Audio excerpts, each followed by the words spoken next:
My aunt sold me to a Korean crime lord to pay off her debts, and when I stood shaking in his bedroom, ready to lose everything my father begged me to protect, he said 5 words that changed everything. Go to sleep, I won't touch you. Now, 3 weeks later, I'm engaged to him, wearing a ring worth more than my life, and his enemies just started asking questions about the black girl who made the untouchable man smile. Before we continue, besties, please don't forget to like and subscribe. This is your only way of supporting us, as we also promise to bring you interesting and hooking stories every single day. Also, tell me in the comments section where you are watching from and what time it is there. I want to know how far my story of love has traveled. He says he turned me into a weapon they can't afford to use, but the man watching me from across this ballroom looks like he's already calculating the cost. The dress was too tight. Nia could barely breathe as she stepped onto the Skyline Crown rooftop.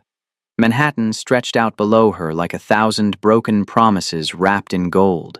The wine-colored fabric cut into her ribs. The fake diamonds pulled at her earlobes. These heels weren't hers. Nothing here was hers. Stand up straight. Aunt Agnes hissed the words without moving her lips. Her nails dug into Nia's elbow, steering her past women who looked like they belonged in magazines, women with real jewelry, real confidence, real everything. Nia was real too, real broke, real desperate, real out of place. Remember why you're here, Agnes whispered. Your uncle needs those pills. Econ has your passport. Your visa expires in 6 weeks. 6. You understand what happens if you mess this up? Nia understood. She'd understood since the night Agnes sat her down 3 months ago and explained what sponsorship opportunities really meant. Since the night Agnes stopped pretending this was about helping family and started tallying how much Nia owed. The rooftop was all glass and chrome. City lights bounced off every surface. A private event. Elite. The kind of place where people didn't ask how much things cost because they owned the things that set the prices. Nia's hands shook. She tucked them behind her back. A memory slammed into her. Lagos. 2 years ago. The hospital room that smelled like bleach and dying hope. Her father's hand, so thin she could see every bone, gripping her wrist. Nia, listen to me. His voice had been paper dry, cracking on every word. Promise me something. Your first love, your first kiss, your first everything. Don't trade them for survival. Don't let anyone take what should be yours to give. Choose for yourself. Promise me. She'd promised. Sitting there watching him fade, she'd promised. Now she was about to break it. This way. Agnes pulled her toward a glass enclosure at the center of the rooftop. The Legacy Suite. That's what the gold plaque said. Inside, a man stood with his back to them, hands in his pockets, looking out at the city like he owned it. Maybe he did. Ryan Seo, Korean American, 32. Power broker, that's what Agnes called him. Nia had heard other words: fixer, connected, untouchable. The kind of man who could make your visa problems disappear, or make you disappear. A shorter man stood beside him, scrolling on a tablet. He glanced up as they entered. Nia Okoye, 23. Student visa dropped after 1 semester at Borough of Manhattan Community College. Currently working under the table at Sweet Grace Bakery in Elmhurst. Aunt Agnes Okoye is primary guardian. Uncle Kelvin Okoye has stage 3 kidney disease. Medical debt at $42,000 and climbing. Passport held as collateral by Econ Mensa, unlicensed lender operating out of... That's enough, Jin. Ryan's voice cut through the air like a knife through butter. Smooth. Cold. Final. He turned around. Nia forgot how to breathe. He wasn't handsome the way magazine covers were handsome. He was handsome the way sharp things were, beautiful, dangerous, and precise. His eyes moved over her face, her shoulders, her too-tight dress, not like he was checking her out, but like he was reading a book written in a language only he understood. The glass door opened again. More women entered, a blonde in a dress that cost more than Nia's rent, an Asian woman dripping in diamonds that were definitely real. They looked at Naya the way you'd look at a roach on a wedding cake. Mr. CO, if you'd like to review the other candidates, the event organizer began. No. Everyone stopped. Ryan's eyes hadn't left Nia. Send them home. The blonde laughed. It sounded like breaking glass. You haven't even spoken to anyone yet. She doesn't even know why she's here. Exactly. Ryan stepped forward. One step. That's all it took for the room to shrink. The legacy companion has been chosen. Everyone else can leave. Silence. The kind that rang in your ears. Agnes's nails dug deeper into Nia's arm. Not a warning. A celebration. The other women filed out, their heels clicking like angry drum beats. The organizer stammered something about protocol. Jin closed his tablet with a soft snap. And then it was just Naya. Standing alone in a glass box above a city that had chewed her up and spit her out 100 times already. Ryan tilted his head slightly. Do you know what you just agreed to? Nia's throat was dry. No. Good, he said. Neither do I yet. They didn't ask her name. The hotel staff moved around Nia like she was a mannequin, undressing her, running a bath. The water was too hot. She didn't say anything. One woman scrubbed her skin with something that smelled like roses and money. Another oiled her arms, her legs, her shoulders. They wrapped her in a silk robe that felt like wearing air. Expensive air. Nia stared at the marble ceiling. Her mind was screaming, but her body had gone numb. One night, Agnes had said before they left Queens. One night and you secure everything. The visa. The money. Your uncle's treatment. Don't mess this up, Nia. Don't you dare mess this up. But what was she supposed to do? How was she supposed to act? Nobody had given her a script for this. Her father's voice whispered in her head. Don't trade your first for survival. Too late, Dad. Too late. The bathroom door opened. A man in a black suit stood there. Not Ryan. The other one. Jin. He's ready for you. Nia's legs almost gave out. Jin didn't smile, didn't frown, just turned and walked, expecting her to follow.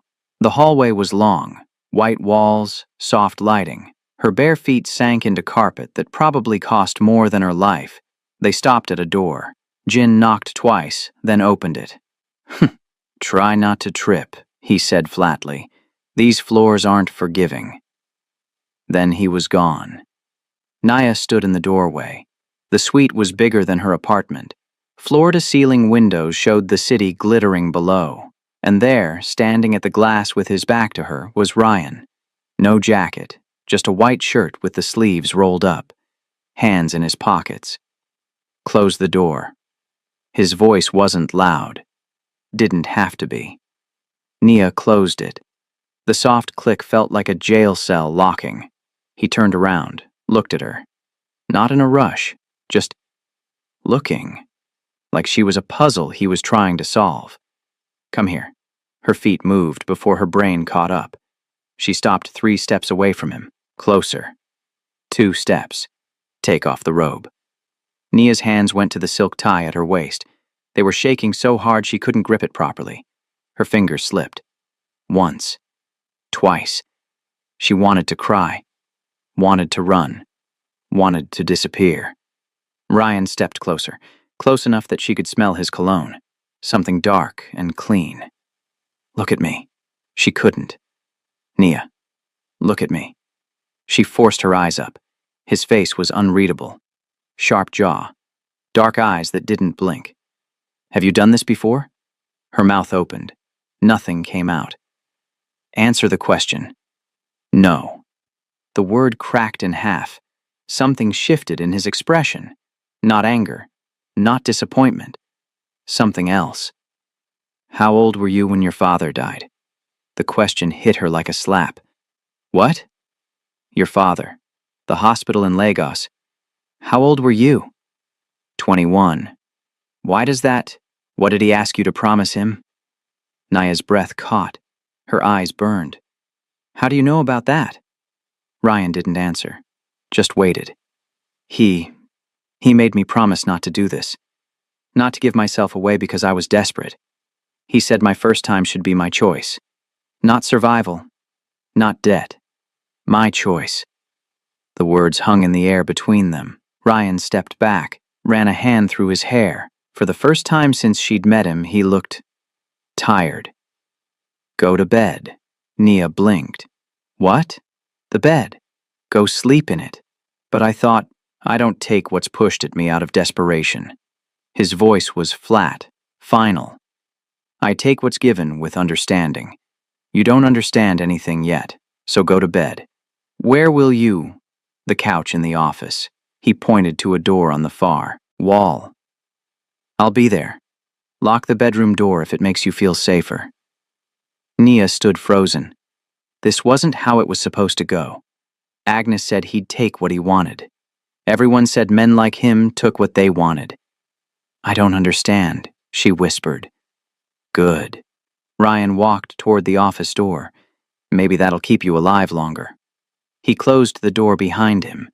Nia stood there in the silk robe, in the middle of a suite that cost more than her existence, feeling like she'd just failed a test she didn't know she was taking. She climbed into the bed. It was too soft, too big, too wrong. And for the first time since her father died, she cried until her throat was raw. They threw her out the service exit. Not literally, but the message was clear. Jin handed her a Metro card and a blank piece of paper, pointed to the elevator marked staff only, and walked away.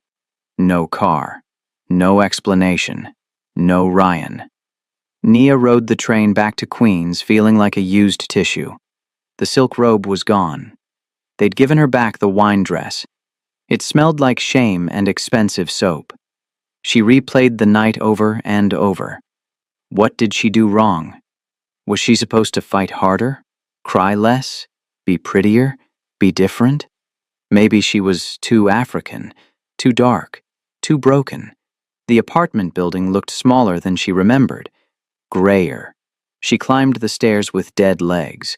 The door was unlocked. Agnes was waiting in the living room, arms crossed, face like a thunderstorm. The slap came before Nia even closed the door. You stupid, useless girl. Nia's cheek burned. She stumbled back against the wall. One job. Agnes was screaming now. One simple job, and you couldn't even do that. Do you know what you've done? Do you know how much I borrowed from Econ to get you in that room? I didn't ask you to. You didn't ask. You didn't ask. Another slap. Harder this time. Your uncle needs medication. Real medication. Not the cheap trash from the clinic. We're 3 months behind on rent. Econ has your passport and now he wants interest. Interest, Nia. Because you couldn't keep one man happy for one night. Something in Nia snapped. I've worked double shifts for you for 2 years. Her voice came out like a roar. I sent money back home when I was eating 1 meal a day. I cleaned your house, watched your friends' kids, smiled while you called me charity case to your church group, and you still act like I owe you my body. Agnes raised her hand again. A knock at the door. Sharp.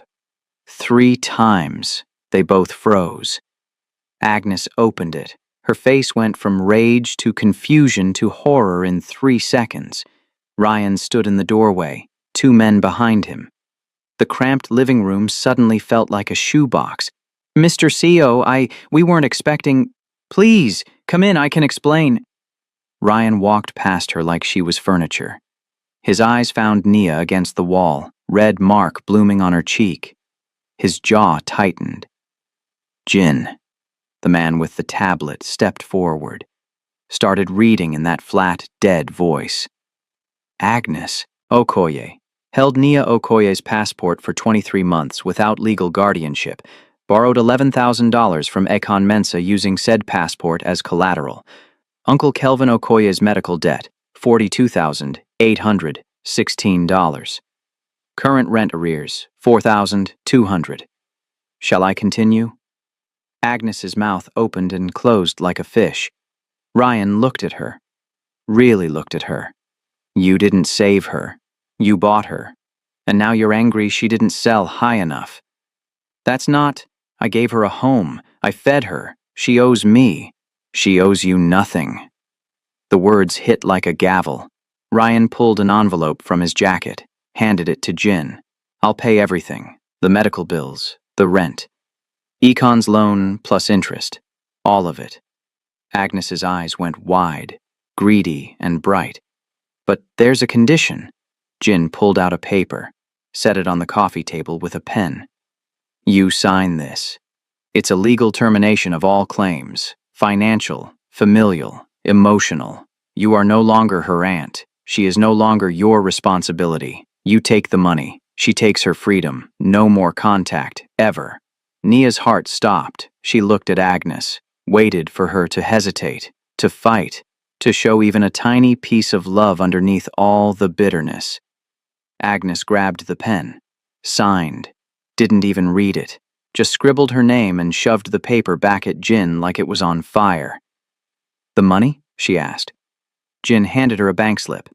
From the bedroom doorway, Uncle Kelvin appeared. Thin. Sad. He looked at Nia with eyes that said, I'm sorry, but a mouth that stayed shut. Nobody fought for her. Ryan held out his hand. Let's go. Nia took it. Because what else was there? In the car, she watched Queens disappear through the back window, the only home she'd known in America shrinking into nothing. I just got sold, she whispered. Yes, Ryan said, but this time you know the price. The mansion didn't feel real. Stone and glass. Trees that looked like someone trimmed them with scissors. A pool that reflected clouds like a mirror. Nia stood in the driveway and felt like she'd walked onto a movie set. This way, miss. A woman in a gray uniform led her inside. The entryway was bigger than Agnes's entire apartment. Marble floors, a chandelier that probably cost more than a car. They took her upstairs, down a hallway with paintings that looked expensive, stopped at a door. Your room. Nia stepped inside and forgot how to breathe. The bed was massive. White sheets. 4 posts. Windows that stretched from floor to ceiling showing gardens and sky. There was a bathroom attached, all marble and gold fixtures, a closet bigger than her old bedroom. The wardrobe has been prepared for you.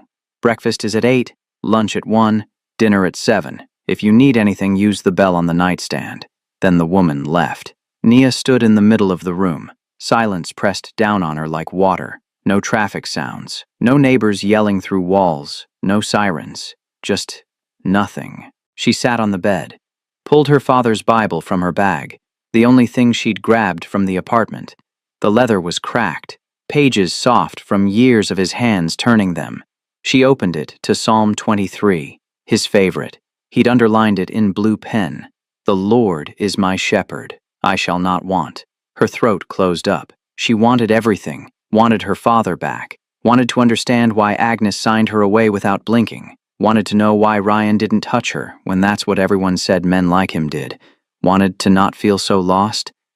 The tears came hard, ugly crying, the kind that made her whole body shake. She buried her face in the pillow and let it out. All of it. 2 years of holding everything together. 2 years of pretending she was fine. 2 years of being strong. She cried until her eyes burned, until her head pounded, until she had nothing left. When she opened her eyes, the room was darker. The sun had moved. Hours had passed. A soft knock. Miss Nia? A young woman stood in the doorway. Early 20s, brown skin, kind eyes. She held a tray with food. I'm Lila, your personal attendant. You slept through lunch, so I brought you something. Nia sat up. Her face felt swollen. I'm not hungry. You need to eat anyway. Lila set the tray on the bed. Soup, bread, fruit. Crying burns calories. Your body needs fuel. She said it so matter-of-fact that Nia almost laughed. How long have you worked here? Nia asked. 3 years. Are you one of his women? Lila smiled, sad but real. No, I'm staff. There's a difference. What's the difference? Staff get paid. Women get complicated. Nia picked up the spoon. The soup was good. She didn't realize how hungry she was until the first bite. Can I ask you something? Nia said quietly. Sure. Does it get easier? Living here? Feeling like you don't belong? Lila sat on the edge of the bed, looked out the window. I had someone once, back home in Virginia. His name was Evan. We were going to get married, had the date picked and everything. What happened? His mom got sick, cancer. The medical bills came fast. He had to choose between saving her and keeping me. He chose her. Lila's voice didn't shake. She'd made peace with it. I don't blame him. Sometimes survival makes you pick things you don't want to pick. Do you still love him? Yeah, probably always will. But love doesn't pay bills. Doesn't keep people alive. So I'm here. Making money. Staying safe. Adapting. I'm scared I'll become just another piece of furniture in his life, Nia whispered. Lila turned to look at her. Really look at her. Men like Ryan are used to being feared. Used to being obeyed. They're not used to being seen. She stood up, collected the tray. If you ever want to matter to him, don't try to seduce him. Everyone tries that. Figure out how to see past the monster everyone else sees. That's the only way in. She stopped at the door. Also, he doesn't keep furniture that talks back. So the fact that you're still here means something.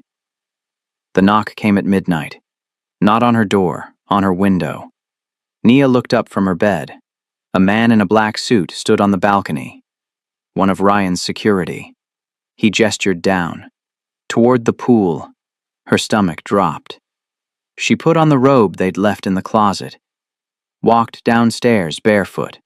The house was dark except for soft lights along the hallways, like a museum after closing.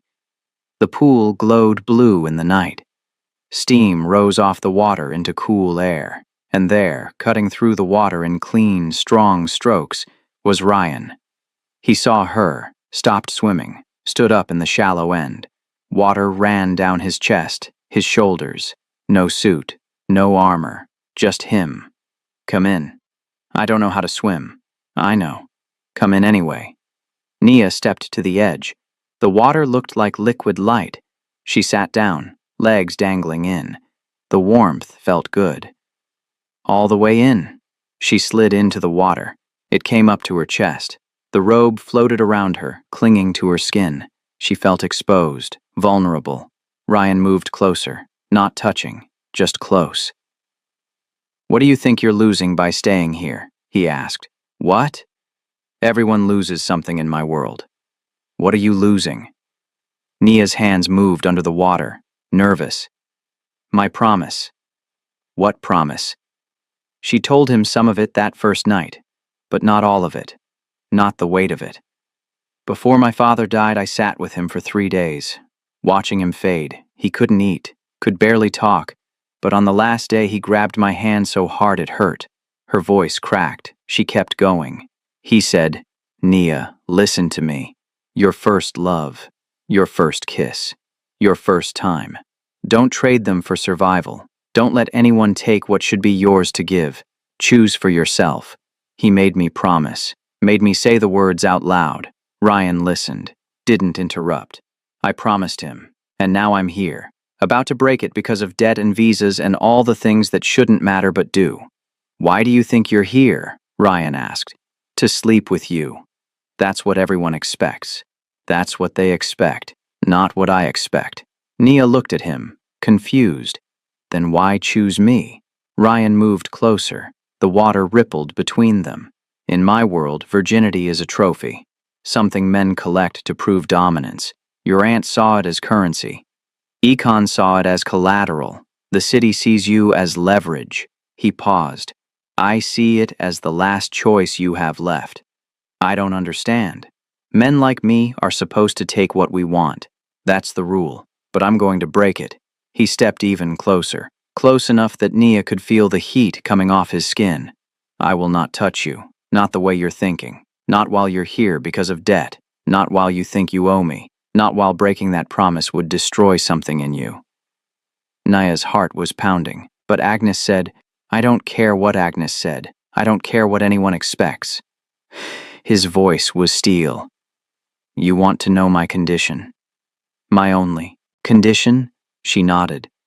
If I ever take that from you, it will be because you looked me in the eyes and chose me, not because you're scared, not because you're desperate, not because you think you have to. You break that promise for yourself, or you don't break it at all. The words hit her like a wave. You're protecting my promise? Her voice was barely a whisper. I'm protecting your right to keep it, or break it on your terms. No one else's. Nia felt something shift in her chest, like a locked door creaking open. Why? Ryan's expression didn't change, but something in his eyes did. Because the moment you choose me out of fear, I become every other man who took something from you, and I refuse to be added to that list. He moved back, put distance between them. Now get out before you catch a cold. Nia climbed out of the pool. Water streamed off her. She looked back at him. He was watching her with an expression she couldn't read. Thank you, she said. Don't thank me yet. This just got a lot more complicated. The conference room was all glass, 40 floors up in Midtown, Manhattan spread out below like a game board. Ryan sat at the head of the table, suit sharp, face blank. Jin stood behind him with the tablet. Across from him sat Victor Maldonado, 50-something, silver hair, smile like a knife. 3 lawyers flanked him, all expensive suits and dead eyes. Let's cut to it, Victor said. The Brooklyn Project. 12 blocks of prime real estate. We clear out the current tenants, build luxury condos, triple the property value. Everyone wins. Everyone except the 2,000 people you're evicting, Ryan said. Victor laughed. They're renters, month to month. They have no claims. They have lives. Since when do you care about lives? Victor leaned back. Come on, Ryan.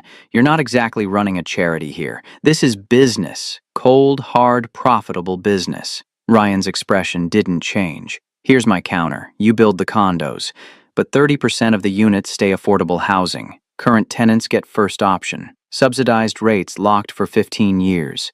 The lawyers started talking all at once. Victor raised his hand. They went silent. That kills the profit margin. No, it cuts your profit margin. There's a difference. And if I say no? Ryan smiled. It didn't reach his eyes. Then the construction permits get delayed. The zoning board finds issues. Your investors start asking uncomfortable questions. Projects like this need cooperation. I can provide it, or I can make it very difficult. Victor's jaw tightened. You're playing saint now? I'm playing chess. You're playing checkers. One of the lawyers whispered something to Victor. He nodded, looked back at Ryan. Fine. 20% affordable. 10-year lock. 30? 15? 25? 12. Ryan considered. Deal. They shook hands. Victor's grip was too tight, trying to prove something. As everyone started packing up, Ryan's phone buzzed. Never checked his phone during meetings. Never. But his hand moved before he thought about it. 3 messages. All from Nia. Are you okay? I know this is stupid, but I just wanted to make sure you're alive. It's not that I miss you or anything. I just need to know you're not dead. Something shifted in Ryan's face. Just for a second. The corner of his mouth lifted, not the business smile. A real one. Small, but there. He locked the phone, looked up. Victor was watching him, eyes sharp, calculating. Something funny? Victor asked. No, just a reminder I need to handle. Must be important. I've never seen you check your phone mid-meeting. Ryan stood. We're done here. Jin will send the contracts. He walked out. Jin followed, but Victor stayed in his chair, watching the door close. One of his lawyers started talking about clauses and timelines. Shut up, Victor said. He pulled out his own phone, dialed. Marco, I need you to find someone for me. A girl. Connected to Ryan Seo. I don't have a name yet, but she's the reason he just smiled during a business negotiation. Which means she's important. Which means she's leverage. He hung up, looked out at the city. Everyone has a weakness, he said to no one.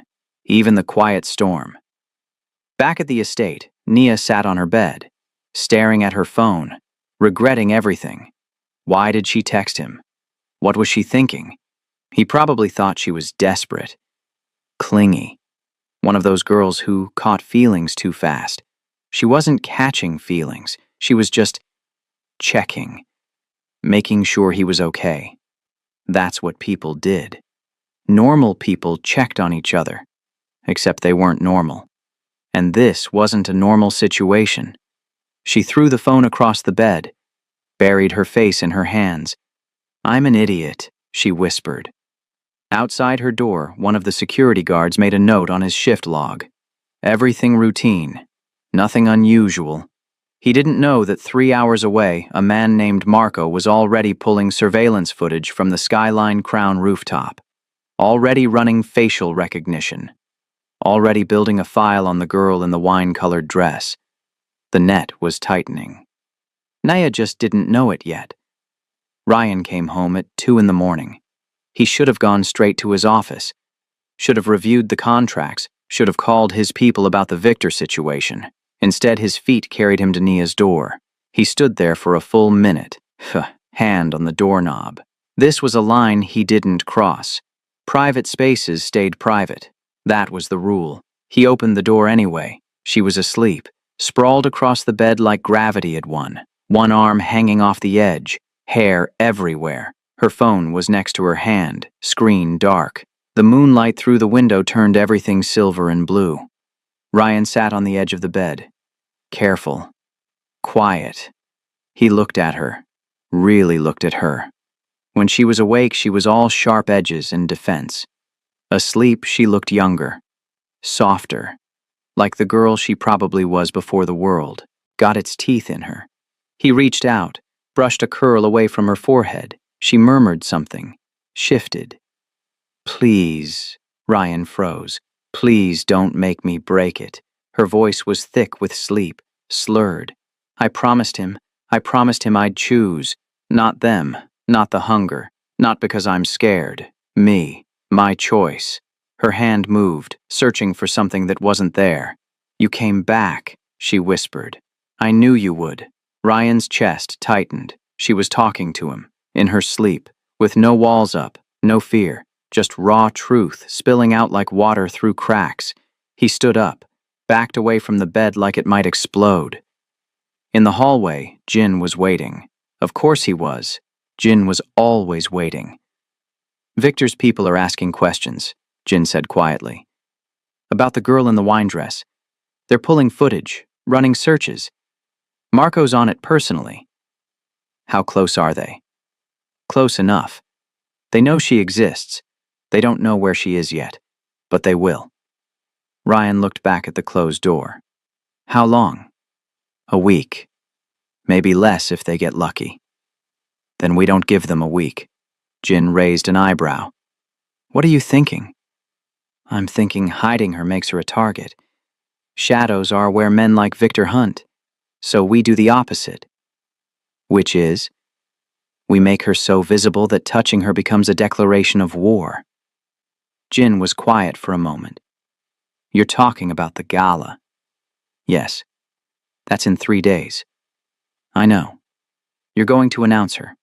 Publicly." "Yes." "As what?" Ryan turned to face him. "As my fiancé. As a beneficiary of 40% of my legitimate holdings. As someone whose suffering becomes more expensive than it's worth." Jin's face stayed neutral, but his eyes widened slightly. "That's not strategy. That's a nuclear option. It's the only option that keeps her alive and her promise intact. Or it paints an even bigger target on her back. Then I'll deal with it." Jin studied him. "This isn't just about protection, is it?" Ryan didn't answer, didn't need to. "She got under your skin," Jin said. "Not a question. She texted me today, during the Victor meeting. Asked if I was alive. Said it wasn't that she missed me, she just needed to know I wasn't dead." And I smiled. In the middle of a negotiation. Victor saw it. "That's how we got here." Jin sighed. "You know what you're doing is insane, right? You're tying half your empire to a girl you met a week ago. A girl who doesn't even understand your world yet." "I know. And you're doing it anyway. Yes.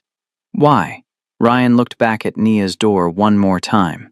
Because she's asleep in there talking to me in her dreams, telling me not to make her break her promise, trusting me to come back, and no one has trusted me with anything real in 10 years.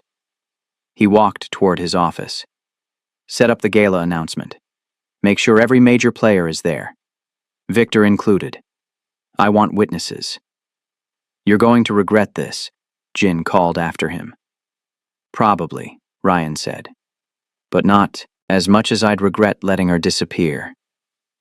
The emerald dress fit like it was made for her. Because it was. Nia stared at herself in the mirror. The girl looking back didn't look like someone who'd scrubbed bakery floors 3 weeks ago. She looked like she belonged at a charity gala in downtown Manhattan. She hated it. Breathe, Lila said behind her. In through your nose, out through your mouth. I can't do this. You can. You will. What if I trip? What if I say something stupid? What if you stop thinking and just walk? Lila adjusted the dress one last time. This isn't a sacrifice. It's a statement. Remember that. A knock. Jin opened the door. It's time. Nia's legs almost gave out. The ballroom was packed. Chandeliers, round tables covered in white cloth, people in suits and gowns that cost more than cars, cameras everywhere. On stage, Ryan stood at a podium, calm, controlled, speaking about youth programs and community centers and second chances. The crowd ate it up. Some believed it, some pretended to. Nia watched from backstage. Her heart was trying to break out of her chest. We all have stories, Ryan was saying. I grew up in apartments where the heat didn't work in winter, where the closest thing to after-school care was the street corner. Programs like the ones we're funding tonight kept me out of jail, kept me alive. That's why I'm here. Applause. Polite, calculated. Then he stopped, looked out at the crowd. There's been talk about my next moves, business, personal. People love to speculate. The room went still. This wasn't in the script. So let me clear it up. He looked toward the stage entrance, directly at her. Nia, come here. Every eye in the room turned. Lila gave her a gentle push. Go. Nia's feet moved. One step, then another. The stage lights hit her like a wall of heat. She could feel every stare, every judgment, every question. She stopped next to Ryan. He didn't touch her, just looked at her, then back at the crowd. This is Nia Okoye, 23, from Lagos originally, Queens more recently. His voice was steady, matter of fact. As of tonight, she's my fiancé.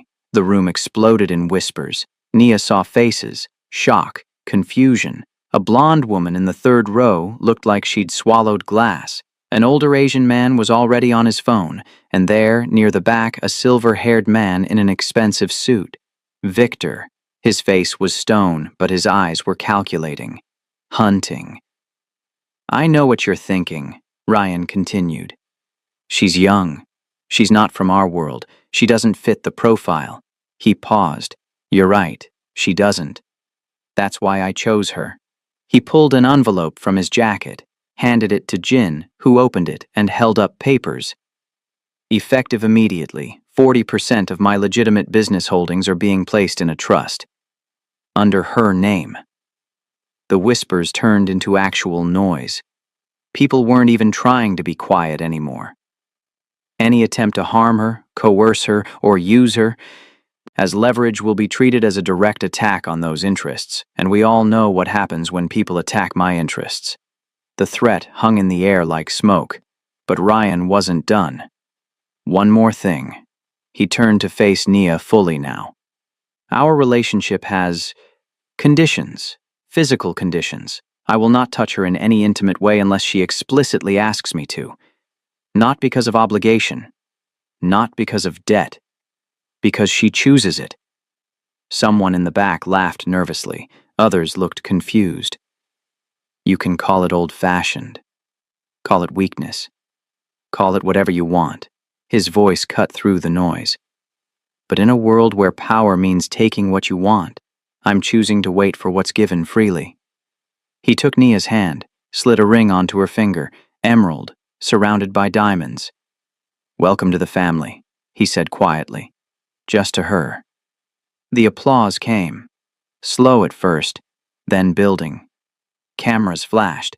Nia stood there, ring heavy on her hand, feeling like she'd just been marked, claimed, protected, and exposed at the same time. Victor was still watching. He brought his hands together slowly. Clap, clap, clap. His smile was all teeth. As they walked off stage, Nia leaned close to Ryan. "You just made me a target." "I made you too expensive to touch," he corrected. "There's a difference." "And if someone decides the cost is worth it?" Ryan's hand tightened on hers, just slightly. "Then they'll learn why people call me the Quiet Storm." The terrace was empty. Just Nia and Ryan and the city lights below. The gala was still going inside. Music. Laughter.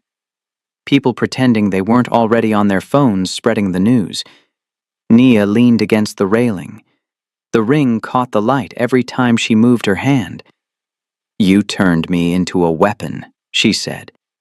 Ryan stood a few feet away. Jacket off, tie loose. "Yes." "Without asking me?"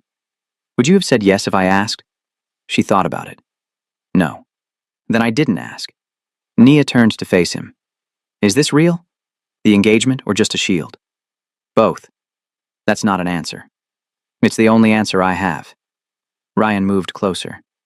"In my world, the only people who stay safe are the ones whose suffering costs too much. I made your suffering expensive." "And the other part? The fiancé part?" He was quiet for a moment. "That's complicated." "Uncomplicate it. I don't do complicated emotions. I do strategy, control, clear lines." He looked at her, really looked at her. "Then you showed up, and nothing's been clear since." Nia's heart was doing that thing again. The pounding thing. "Everyone expects me to break my promise now," she said quietly. "Now that I'm tied to you. Now that I have your ring. Your protection. Your money. What do you expect?" "I don't know anymore." Her voice cracked. "I made that promise when I thought I had control over my life. Now I don't know what I control. If I break it now, am I choosing? Or am I just giving up?" Ryan stepped closer. Close enough that she could feel the heat from his body. "Listen to me. You break that promise or you keep it. Either way, it's your decision, not mine, not Agnes, not your father's ghost, yours." His voice was steel. "I told you in the pool. I'm not taking that from you. Not while it's tied to obligation. So yes, you're engaged to me. Yes, half my empire is pinned to your name. But that line? The one your father drew? That stays exactly where it is until you erase it yourself. And if I never do? Then you never do. And I'll deal with it." "Why?" The word came out desperate. Confused. "Why protect something that makes your life harder?" "Because the second I take it out of fear or obligation, I become every other man who stole something from you, and I refuse to be on that list." Nia felt tears building. She blinked them back. "I don't know how to exist in your world." "Good. Because the moment you know how, you'll start becoming someone else." He reached out, tucked a curl behind her ear. "Stay confused. Stay uncomfortable. Stay you. Even if that makes me weak." "You walked into a room full of predators tonight. Wore my ring. Stood in front of cameras while people tore you apart with their eyes. And you didn't break." His thumb brushed her cheek. "That's not weak. That's the strongest thing I've seen in years." The moment hung between them. Heavy. Charged. Then Ryan stepped back. Put distance there again. "Get some sleep. Tomorrow we deal with the fallout." He walked inside. Nia stood on the terrace, alone. The ring felt like a handcuff and a shield at the same time. Miles away, Victor sat in his apartment. Photos spread across his desk. Nia at the gala. Nia leaving the hotel. Nia in Queens outside Agnes Building. His phone rang. Marco. I found her history. Father died in Lagos 2 years ago. Uncle's sick. Aunt basically sold her. She's got nothing. No leverage, no power. Just Ryan's protection. And family back home? Victor asked. A mother. 2 younger brothers. Village outside Lagos. Victor smiled. There's always a weaker link. He hung up, pulled out a fresh file, started writing notes. If he couldn't touch Naya directly without starting a war, he'd touch everything around her until she broke herself. In her room, Naya turned the ring on her finger, thought about Lagos, about her father's hand gripping hers. Choose for yourself. She'd made the promise. Now she had to figure out if keeping it was strength or fear, and whether the man who protected it was her savior or just another cage.